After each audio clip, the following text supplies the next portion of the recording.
നമസ്കാരം. നിങ്ങൾക്കെല്ലാവർക്കും കഥ കേൾക്കാൻ ഇഷ്ടമല്ലേ? എന്നാൽ ഞാനൊരു കൊച്ചു കഥ പറയാം. ഇടത്ത് ശ്രീകൃഷ്ണനും മുത്തശ്ശിയും ഉണ്ടായിരുന്നു. അവർ വളരെ സ്നേഹിതരാണ്. പക്ഷെ എപ്പോഴും തള്ളുവരും. ഒരു ദിവസം മുത്തശ്ശിനൊരു ആഗ്രഹം തോന്നി. എന്താണെന്നോ? ഉണ്ണിയപ്പം തിന്നുക. മുത്തശ്ശിയോട് പറഞ്ഞു, എടി കല്യാണി, എനിക്ക് കുറച്ച് ഉണ്ണിയപ്പം വേണം. അപ്പൊ മുത്തശ്ശി പറഞ്ഞു, പണിർത്ത് നന്നാത് ഒടിഞ്ഞു.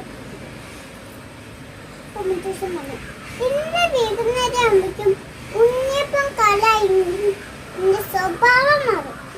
മുത്തശ്ശൻ തോർത്തുമുണ്ടും തളപ്പിട്ട് പടത്തേക്ക് പോയി. മുത്തശ്ശിയുടെ പണിയൊക്കെ കഴിഞ്ഞിട്ട് ആ പരിഹാരത്തിന്റെ പേര് പറഞ്ഞുപോയി. മുത്തശ്ശി താടിക്കാൻ കഴിഞ്ഞിട്ട് ഉമ്മത്ത് ഇരുന്നു. അപ്പൊ അതാ വരി പാത്തുമ വന്നു. അപ്പൊ പാത്തുമ ചോദിച്ചു, എന്താ മുത്തശ്ശി ഇങ്ങനെ വിഷമിച്ചിരിക്കുന്നത്? അപ്പൊ മുത്തശ്ശി പറഞ്ഞു, മുത്തശ്ശി ഒരു പരിഹാരം പറഞ്ഞു, അതിന്റെ പേര് മറന്നുപോയി. അപ്പൊ പാത്തുമ്മ ചോദിച്ചു, അപ്പാണോ? അല്ല. മുറുക്കാണോ? അല്ല.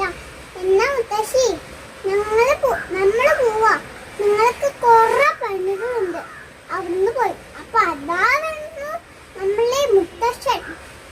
അപ്പൊ മുത്തശ്ശൻ ചോദിച്ചു, വന്നതോടെ മുത്തശ്ശൻ ചോദിച്ചു, കല്യാണി, ഉണ്ണിയപ്പം റെഡി ആയോ? കാലായോ? ആ, ഉണ്ണിയപ്പം പറഞ്ഞ് മുത്തശ്ശി എണീറ്റ് ഓടി അടുക്കളയിലേക്ക് പോയി. സന്ധ്യാകുമ്പോഴേക്കും നല്ല ചൂടുള്ള സാധന ഉണ്ണിയപ്പം കാലായി. രണ്ടുപേരും കൂടി ചൈതയൊപ്പം കഴിച്ചു. അപ്പൊ അന്നുണ്ടായ എല്ലാ സംഭവങ്ങളും മുത്തശ്ശി പറഞ്ഞു. അപ്പൊ മുത്തശ്ശി പറഞ്ഞു, അതൊന്നും സാരമില്ല, നമുക്ക് കുറച്ച് ഓർമ്മക്കുറവൊക്കെ ഉണ്ടാകും, വയസ്സായില്ലേ.